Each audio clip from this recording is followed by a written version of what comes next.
Tonight, we've heard from the people who make America work, people who put their lives on the line to keep our country going. And since COVID-19 hit, they've taken one gut punch after another. And what has the COVID fallout done to our babies? Well, I'm here at the Early Childhood Education Center in Springfield, Massachusetts, which has been closed for months.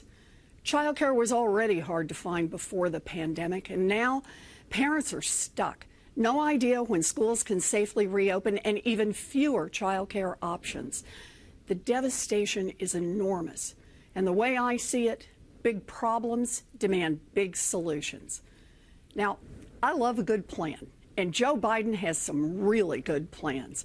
Plans to bring back union jobs in manufacturing and create new union jobs in clean energy. Plans to increase Social Security benefits, cancel billions in student loan debt, and make our bankruptcy laws work for families instead of the creditors who cheat them. These plans reflect a central truth. Our economic system has been rigged to give bailouts to billionaires and kick dirt in the face of everyone else. But we can build a thriving economy by investing in families and fixing what's broken. Joe's plan to build back better includes making the wealthy pay their fair share, holding corporations accountable, repairing racial inequities, and fighting corruption in Washington. Let me tell you about one of Joe's plans that's especially close to my heart: childcare. As a little girl growing up in Oklahoma, what I wanted most in the world was to be a teacher. I loved teaching. And when I had babies and was juggling my first big teaching job down in Texas, it was hard. But I could do hard. The thing that almost sank me: childcare. One night, my Aunt Bee called just to check in. And I thought I was fine. But then I just broke down and started to cry. I had tried holding it all together, but without reliable childcare, working was nearly impossible. And when I told Aunt Bee I was going to quit my job, I thought my heart would break. And then she said the words that changed my life. "I can't get there tomorrow, but I'll come on Thursday." And she arrived with 7 suitcases and a Pekingese named Buddy and stayed for 16 years. I get to be here tonight because of my Aunt Bee. I learned a fundamental truth: nobody makes it on their own. And yet, here we are, 2 generations of working parents later, and if you have a baby and don't have an Aunt Bee, you're on your own. And here's why that is wrong. We build infrastructure like roads and bridges and communication systems so that people can work. That infrastructure helps us all because it keeps our economy going. It's time to recognize that childcare is part of the basic infrastructure of this nation. It's infrastructure for families.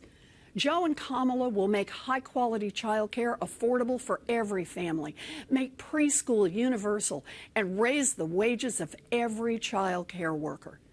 Now, that's just one plan, but it gives you an idea of how we get this country working for everyone.